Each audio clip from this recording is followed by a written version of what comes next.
የውሻ ቡችላ በህልም ማየት ምንድነው? የዝሙት መንፈስ ነው። እና የውሻ ቡችላ ከነከሰ የዝሙት መንፈስ አንተ ላይ አለ።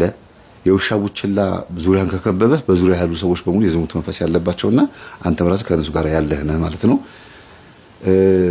ትልቅ ውሻ ከሆነ ደግሞ የዛር መንፈስ ነው። የዛር መንፈስ ነው። ጥቁር ውሻ ከነከሰ የቤተሰብ የዛር መንፈስ ግብሬን አምጣ፣ እናቶቻችን ከሆነ ቡና አፍሉልኝ ምናምን አድርጉልኝ እያለ ነው። ነጭ ውሻ ከሆነ ደግሞ ከጮህብህ ስለት ረስተሃል ማለት ነው ይባላል። ስለት ተስለህ ረስተሃል። ጥቁር ውሻ ከሆነ የጮህብህ ደግሞ የአጋንንት ስለት ረስተሃል ማለት ነው። አጋንንት እንዲካረክልኝ እንዲያርግልሃሉ ተብሎ ለሰይጣን በራሱ ስለት ይሳላሉ አይደል አንዳንድ ሰዎች እና እንዲህ ተብሎ ይተረጎማልና ውሻ አርዶ ገደል ሲከታ አየና ደወለልኝ። የዝሙት መንፈስ ሲወጣልን ያየው አልኩት። ቀጥታ ወደ ጸበል መጣ። እንደገና አሁንም የዝሙት መንፈስ ሲወጣለት አየ። በተደጋጋሚ የሚያየው ይሄንን ነው። ገጠመኝ ሲያዳምጥ ይሄንን ነገር አገኘው። ንስሐ ገብቻለሁ፣ የተባልኩትንም ሰምቻለሁ፣ እጸልያለሁ፣ እሰግዳለሁ። ከዛም አልፎ ተርፎ ደግሞ ቅዱስ ቁርባን እቀበላለሁ። ግን መንፈሱ አይጋለጥም። በህይወቴ ለውጥ የለም። እንደውም እዚህ ህይወት ውስጥ ከገባ በኋላ መከራው ፈተናው በዛብኝ፣ እግዚአብሔር ራቀኝ፣ ይቀርበኛል ብዬ ተጠግቼ የሚሉ ሰዎች አሉ። እየሰማችሁኝ ነው? አንዳንዴ የምናጎለው ነገር አለ ወይ ደግሞ ገባ ወጣ ነው የምንለው። ለምሳሌ ንስሐ የገቡ ሰዎች በመናፍስት ውጊያ ውስጥ ያሉ የሚጸልዩ የሚሰግዱ ቅዱስ ቁርባን የሚቀበሉ ሰዎች እግዚአብሔር ህይወታቸውን፣ ኑሯቸውን፣ ገንዘባቸውን እንዲባርክላቸው አስራት አያወጡ። ሁሉን ነገር ያደርጉና አስራት ይጎላቸዋል። ወይ ደግሞ ከእግዚአብሔር አንድ ነገር ይፈልጋሉ፣ እግዚአብሔርን ስጠኝ ይላሉ፣ ግን ለተቸገረ ደግሞ ሰው አይሰጡም። ይህ ምጽዋት ችግር አለባቸው። ሌሎቹ ደግሞ ወይ የነፍሳቸው ጠበቃ የሚሆናቸው በችግራቸው፣ በፈተናቸው፣ በመከራቸው በተለይም በመንፈሳዊ ውጊያ ሰዓት ደግሞ የሚያግዛቸው አንድ መልአክ እንኳን አይዙ። ለምሳሌ ቅዱስ ገብርኤልን እየወደዱ ቅዱስ ገብርኤልን የማይዘክሩ ብዙ ሰዎች አሉ። ቅዱስ ሚካኤልን እየወደዱ ቅዱስ ሚካኤልን የማይዘክሩ መልኩን የማያደርሱ ብዙ ሰዎች አሉ። ብዙ ሰው ብቻውን ነው የሚለፋው፣ ብቻውን ነው የሚታገለው። ንስሐ ይገባል፣ ስጋው ደግሞ ይቀበላል፣ ይጸልያል፣ ይሰግዳል፣ ይቀጠቅጣል። ግን ልፋቱ የብቻው ነው። የሚያግዘው መልአክ የለም። የሚረዳው አንድ ቅዱስ አባት የለም። በችግሩ ጊዜ የሚታደገው አንድ ሰማዕት የለም። ዝም ብሎ ልፋት ይሆናል። ይኸውላችሁ እየሰማችሁኝ ነው?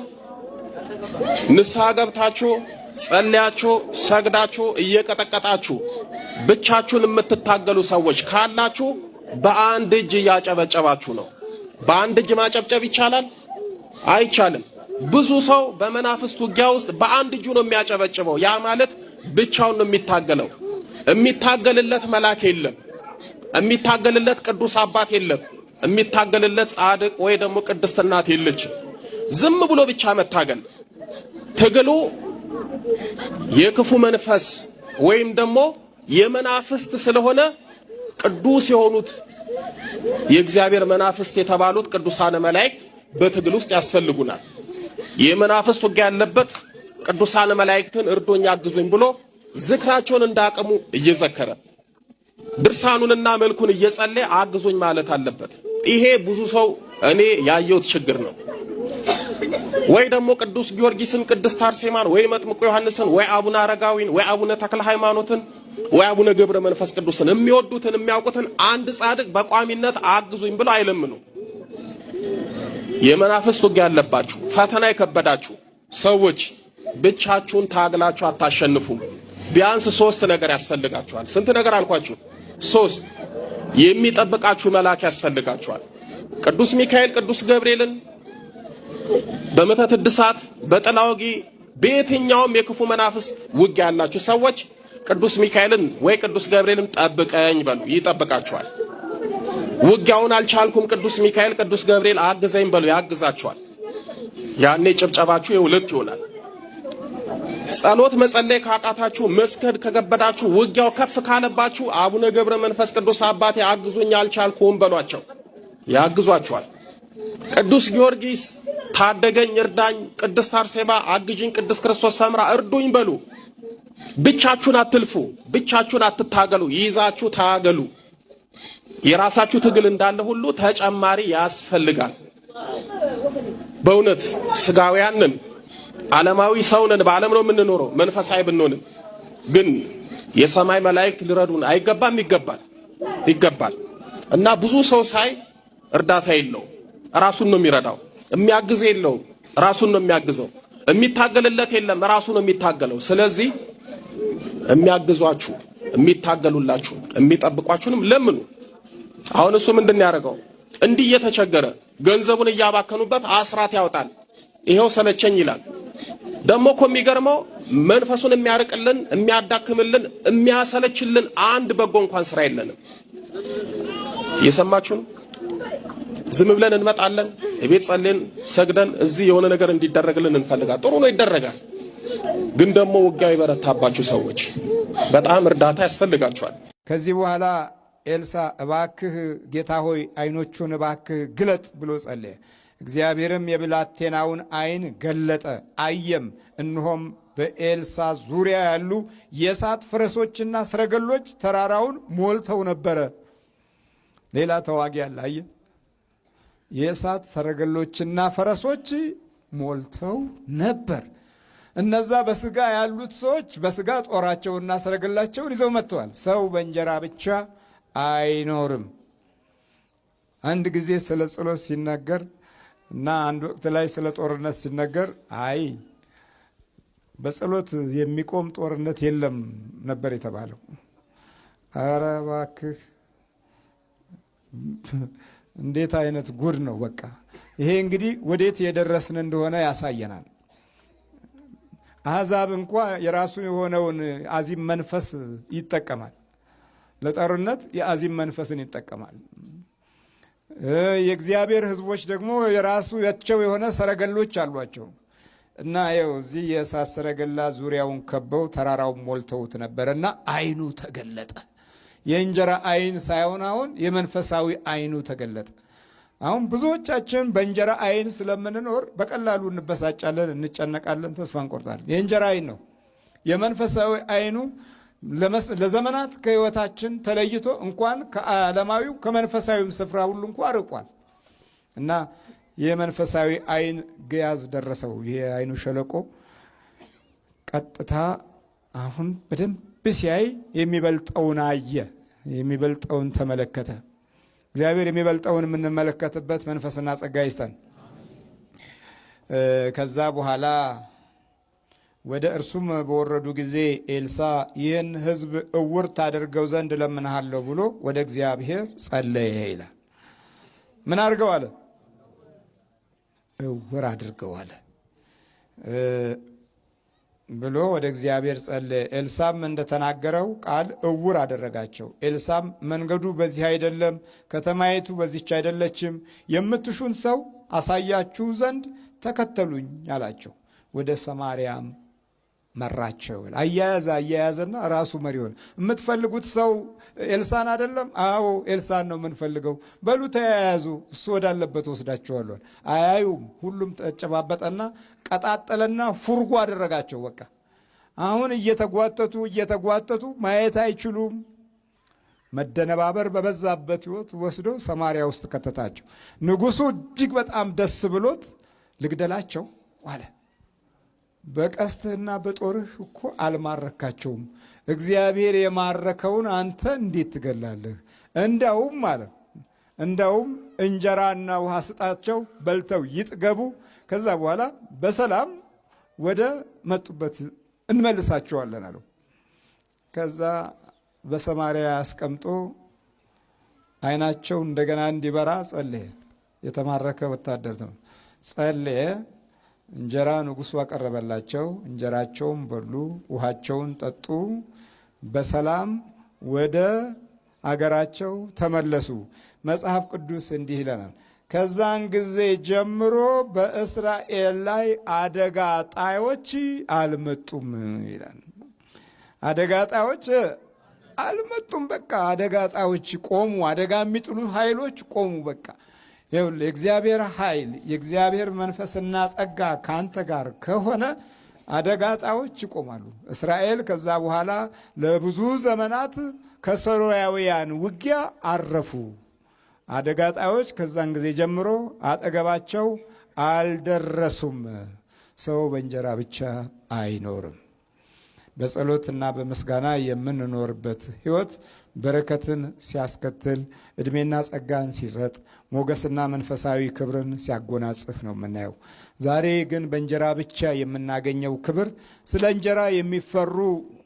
እንጀራ የሚፈሩ ሰዎች አሉ። እንጀራችንን ይወስዱብናል፣ ደሞዛችንን ይቆርጡብናል፣ ይቀጡናል ተብለው ስለ እንጀራ የሚፈሩ ሰዎች አሉ።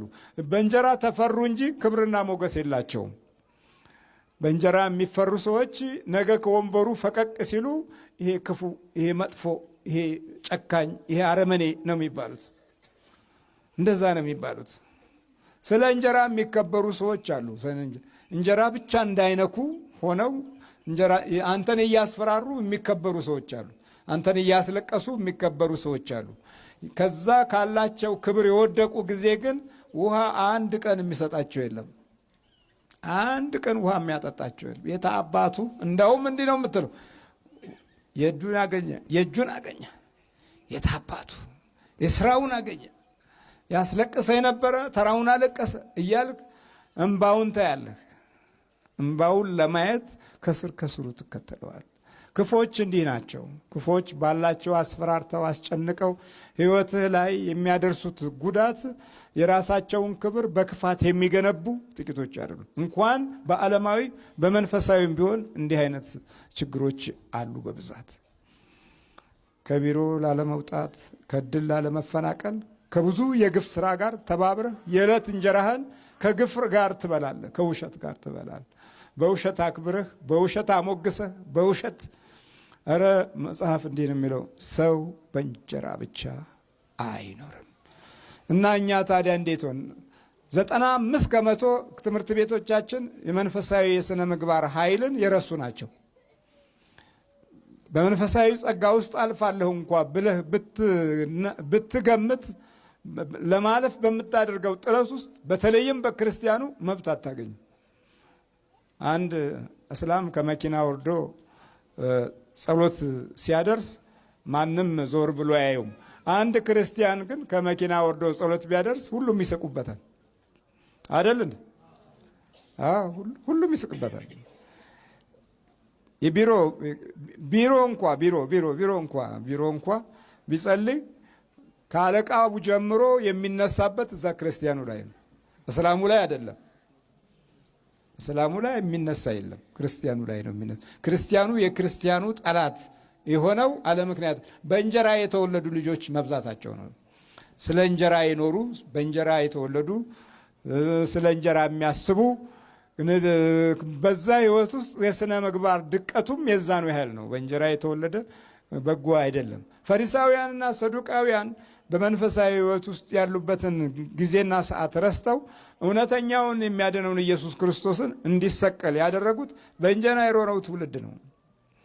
በእንጀራ የኖረው ትውልድ የሚያስበው በዕለት ጊዜ ውስጥ የነገውን መንፈሳዊ ኃይል ሳይሆን የነገውን መበለጥ ነው። የነገውን መበለጥ ዛሬ ለመቅደም ክርስቶስን ሰቀሉት። ቶሎ ካልተሰቀለ ብዙ ታምራት ያደርጋል አሉና ቶሎ ቶሎ ሰቀሉት። እሱም ቶሎ ቶሎ ፈወሰ፣ ቶሎ ቶሎ አሳየ። በመጨረሻ ሞትን ሲሽር ደግሞ ደቀ መዛሙርቱ መጥተው ከሌሊት ሰረቁት በሉ አሉና ገንዘብ ከፍለው ማስዋሸት ጀመሩ። እንዲህ አይነት አስቸጋሪ እንጀራችን በምድራዊ ነገር ላይ ብቻ የምናተኩርበት ባህሪያቶች የተሟላ አያደርገውም። የእንጀራችንን ጉዞ የእግዚአብሔር ኃይል ሲደባለቅበት የአምልኮት መንፈሳዊ ጸጋ ከሕይወታችን ጋር ሲኖር ነው ኃይልና ብርታት የሚያገኘው። ሌላው አርቆ ለማየትም እድል እናገኛለን። በአሁኑ ዘመን ትልቁ ችግራችን አርቆ ለማየት እድሉን ስላጣን ማስተዋሎቻችን በዕለት ላይ ብቻ የተወሰነ ነው። ዕለት ላይ ያረፈ ጊዜያዊ ነገር ነው። ለዛሬ ካገኘህ ከየትም መንገድ ይሁን ብቻ ምንም ችግር የለም። ለዛሬ የሚሆን ነገር ከነጠቅህ በቂ ነው ብለን የምገምተው። አርቆ ለማየት እድሉን አናገኝም። በምንነጥቅበትም ጊዜ ደግሞ አብሮ በመናፍስት የምንነጥቅ መሆኑን አናቅም። ስለዚህ ነጥቀን አምጥተን ያበላናቸው ትውልዶችም የዛኑ ያህል የነጣቂነት ጠባያትን በውስጣቸው እንጀራው ያስቀምጠዋል። አንድ ነቢይ እኮ ስለ እስራኤል ድቀትና መከራ ሊናገር ሄዶ ግን የዛችን ሀገር እንጀራ አትቅመስ አለው። በዛች ሀገር ቤትም ማንኛውም ቤት እንዳትገባ አለው። ከዛ በኋላ ከሄደ በኋላ የሀገሪቱን ጥፋት፣ የህብረተሰቡን ውድቀት፣ አመፃቸውን ከገለጸ በኋላ ሲመለስ አንድ ድሮ ነቢይነትን ትቶ የነበረ ድሮ ነቢይ ሆኖ ክፉ ሲበዛበት ጊዜ እኔ ምን ቸገረኝ ብሎ ስራውን አቁሞ የተቀመጠ ሰው መንገድ ላይ ጠበቀው። ከዛ በኋላ እባክህ ጎራ በል አለው። አይ ከዚህ ሀገር እንጀራ እንዳልበላ፣ ከዚህ ሀገር መቀመጫ እንዳልቀመጥ፣ ከዚህ ሀገር ቤት እንዳልገባ እግዚአብሔር ነግሮኛል። አይ አይደለም ደክሟል፣ አያም በቅሎህም ይሄው ደክሟል። ስለዚህ ጎራ በልና እኔም እንዳንተው ነቢይ ነበርኩ አለው። ስለ እስራኤል ሁኔታ እገልጽ የነበረና መጽናናቷን እጠባበቅ የነበርኩ ነቢይ ነበርኩ። ግን ያው እግዚአብሔር ሲተወን ጊዜ ዝም ብዬ ተውኩኝ። እኔም እግዚአብሔር የተወውን እኔ ምን አታገለኝ ብዬ ነው። ና ግባ፣ የእግዚአብሔር በረከት ነው፣ እግርህንም ታጠብ አለው። ሲያመነታ ገባና የዛችን ሀገር እንጀራ በላ። ልክ አትብላ አይደል ያለው? የአመፃ እንጀራ ነው የበላው፣ የእርግማን እንጀራ ነው የበላው። ከዛ ከበላ በኋላ ሲሄድ አንበሳ ከመንገዱ ላይ ሆኖ ሰውየውን አውርዶ በላው፣ አህያውን ተወው። የቱ ነበረ መቅደም ያለበት? አህያው ነበር መቅደም ያለበት። ግን ሰውየውን በላው። በቃ ያንን ነቢይ በላው። ከሐሜተኛ የተወለደ ታሪክ ጸሐፊ የሚጽፈውም ያንኑ ሐሜቱን ነው የሚጽፈው። ስለዚህ በዚህ ጉዞ ውስጥ ታሪኩም ይምታታበታል። የመንደርተኛ ኑሮ ነው የሚኖረው።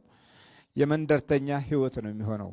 የአካባቢያዊ ሁኔታ የሞት ዝም ብሎ ለድር የሚኖር አይነት ሰው ነው የሚሆነው። ዝም ብሎ የተግበሰበሰ ነው የሚሆነው እና ክርስቶስ ሲወለድ ራእይን አልጠበቁምና ካህናቱ ትንቢቱን ብቻ ነው የያዟት።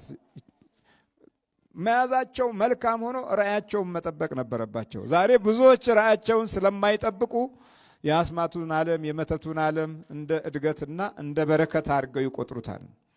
የእድገት ኃይል ነው፣ የመኖሪያ ኃይል ነው ብለው እንደዛ ይቆጥሩታል።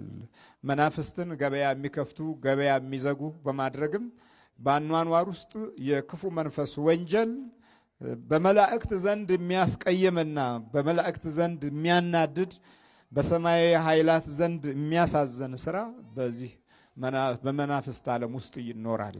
እንዲህ አይነት ኑሮ እንዲጀምሩ ያደርጋቸዋል። ታዲያ ያ የእስራኤል መስፍን ራእይን ለጠበቁት ሁሉ ጠባቂያቸው ነው። ለጠበቁት ጠባቂያቸው ነው። እርሱን ለጠበቁት ኃይላቸው ነው እና የእስራኤል ካህናት የተስፋውን ኃይል አልጠበቁም። ትንቢቱን ያውቃሉ አልኳችሁ። ጥሩ ተናግረዋል። ጥሩ መናገር ብቻውን የእግዚአብሔርን ክብርና ጸጋ የሚያጎናጽፍ አይደለም። ጥሩ አድርገው ማውራት፣ ጥሩ አድርገው መስበክ፣ ጥሩ አድርገው ማስተማር በቂውን መንፈሳዊ ሕይወታችን ላይ መንፈሳዊ ሞገስና ጸጋ ሊሰጥ አይችልም። ዜና ነው የሚሆነው ማለት ነው። ዜና እንዳይሆን የምንጠብቀው መጠበቅ አለብን። ከዛ በኋላ ደግሞ እርሱ ይጠብቃል። ለምሳሌ ሰብአ ሰገል እርሱን ጠብቀው በኮከቡ እየተመሩ ነው አይደል የሄዱት? ሰገዱ። ከሰገዱ በኋላ ደግሞ ተራውን ክርስቶስ ይጠብቃቸው ነበር። ወደ ሰብአ ሰገል ወደ ሄሮድስ እንዳይመለሱ በሌላ መንገድ እንዲሄዱ በሕልም ተረድተው ከሄሮድስ ሳይደርሱ ወደ ሀገራቸው ገቡ ይላል። ሌላ መንገድ የነገራቸው፣ ሌላ መንገድ ያሳወቃቸው መንበርከክንና አምልኮትን መጀመራቸው ነው። እግዚአብሔር ስሙ የተመሰገነ ይሁን። አምልኮትን ካልጀመር ማንኛውም ክርስቲያን አምልኮትን ካልጀመር ማንኛውም ክርስቲያን መንፈሳዊውም አገልጋዩም ይሄንን ዘመን ለማለፍ ሌላ መንገድ የለውም። ሌላ ሌላ ጊዜ የለውም።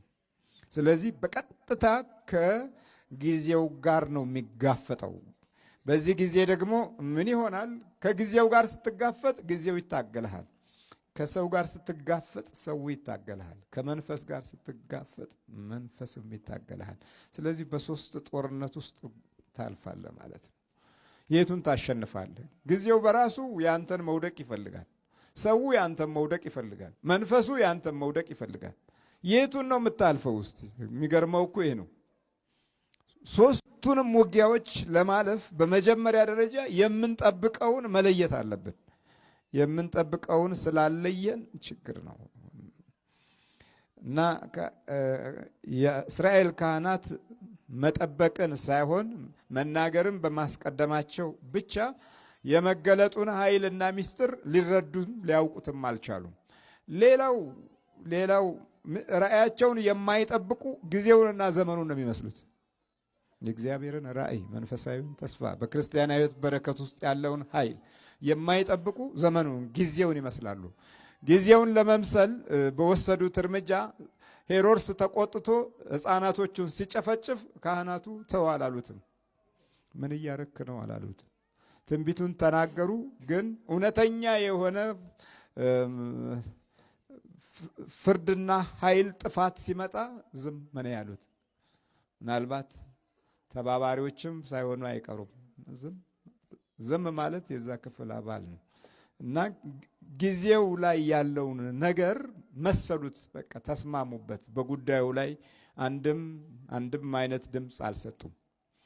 ሰብአ ሰገል በሌላ መንገድ ሄደው አገራቸውን ሲያገኙ እነርሱ በዛ በደም ጎርፍ ከተማ ውስጥ ጊዜውን መስለው ኖሩ። ከዛም በላይ ደግሞ ትውልዳቸውንም አጡት። በዘመናቸው የተወለዱትን ልጆች ያሏቸውን ትውልዶች አጡት። እንዲህ ነው ራእይ የሌለው ትውልድ፣ ራእይ የሌለው ቤተሰብ፣ ራእይ የሌለው አገልጋይ ትውልዱን ሲያጣ ምንም የተጎዳ አይመስለው። ዛሬ የትውልድን ማጣት ችግር አለብን። ይሄው አመለኛው ሱሰኛ ትውልድ አይደል ያለው። አባቶቹ በብዛት ደከሙ፣ ልጆች በብዛት ተኙ። ስለዚህ አመለኞችና ሱሰኞች የመሆን እድልን አፈራን እና አባትየው ቁጭ ብሎ በብዙ ነገር ይጎዳል። አንደኛ በባህሪያቸው ይጎዳል፣ ሁለተኛ በማሳደጉ ይጎዳል፣ ሶስተኛ በማሰብ ይጎዳል። ተተኪው የሚያስብ አይደለም፣ ምንም ግድ የለውም። እና እንዲህ ነው ራእይ የሌለው የእግዚአብሔር መገለጥ የመጠበቅ ኃይል የሌለው ትውልድ፣ ጊዜውን የሚመስል ትውልድ እንደዚሁ ዝም ብሎ እየበላ ይኖራል፣ እየጠጣ ይኖራል እና የሚያስተላልፈው ምንም ነገር የለም። በመሆኑም በሄሮድስ ዘመን ትውልድ ሲያልቅ ዝም አሉ። ክርስቶስ ግን ወደ ግብፅ ተሰደደ። መወለዱ ስደትን አመጣ። የደግ መወለድ መከራን እንዲጨምር አደረገ። እስራኤልን የሚጠብቀው መስፍን በመከራ ውስጥ አደገ፣ በስደት ውስጥ በችግር ውስጥ አደገ። ፈጣሪ ሆኖ ሳለ ስለ ሰው በመሆን እድል ውስጥ ያየው መከራ ምን ከዚህ በለጠ? ዓለምን ሲፈጥር ያልተቸገረው ሰው በመሆን ተቸገረ። ይሄኛ ነገር እኮ እንደዚህ ነው። ሰው መሆን አስቸጋሪ የሆነበት ጊዜ ነው እና ለዚህ ሁሉ ትልቁ ነገር ተስፋን የመጠበቅ ኃይል መጥፋት ነው። ተስፋን የመጠበቅ መንፈሳዊ ጉዞ ማጣት ነው። ተስፋን የመጠበቅ እድል ከሰዎች ሲጠፋ ውሸት በጣም ይለመዳል። ስለ ተስፋ የምንኖርበት አቅም ሲሰበር ስለ ክፉ እንኖራለን፣ ስለ ራሳችን እንኖራለን። ስለ ሌላው መኖር ያቃተው ደግሞ ስለ ራሱም ቢሆን ማሸነፍ አይችልም። ምክንያቱም አንድ የሆነ ቦታ ላይ ይደክማል፣ ይዝላል፣ ተስፋ ይቆርጣል እና በዚህ ውስጥ የክፉ መንፈስ ሰርጎ መግባትና ማጥቃት ቀጣይ የሆነ ጉዳት ይሆናል እና መድኃኒታችን ኢየሱስ ክርስቶስ ሲወለድ የውስጥ ሰላምህን ለማቆየት ከውጪ ሊጠብቅህ ሲሆን ደግሞ ሌላው ደግሞ በተስፋ የምትኖርበትን ጉልበት ከህይወት ውስጥ እንዲኖር ነው። የተስፋ ጉልበት ብዙ ነገሮችን ይከላከላል። ያ የተስፋ ጉልበት የሚባሉት ደግሞ ምንድናቸው? እነዚህ የተስፋ ጉልበቶች ነገን እንደምታሸንፈው የእግዚአብሔር ኃይል ካንተ ጋር ይሆናል። ነገን ማሸነፍ በራሱ ትልቅ ነገር ነው። መድኃኒታችን ኢየሱስ ክርስቶስ ሲናገር ለነገ አትጨነቁ፣ ለነገ ክፋቱ አዳም ወዴት ነህ ያልከኝ፣ በፍቅር ድምፅ ፈለከኝ። አልብሰኝ ነጩን ልብስ፣ እወድሃለሁ ኢየሱስ፣ አከብረሃለሁ ክርስቶስ።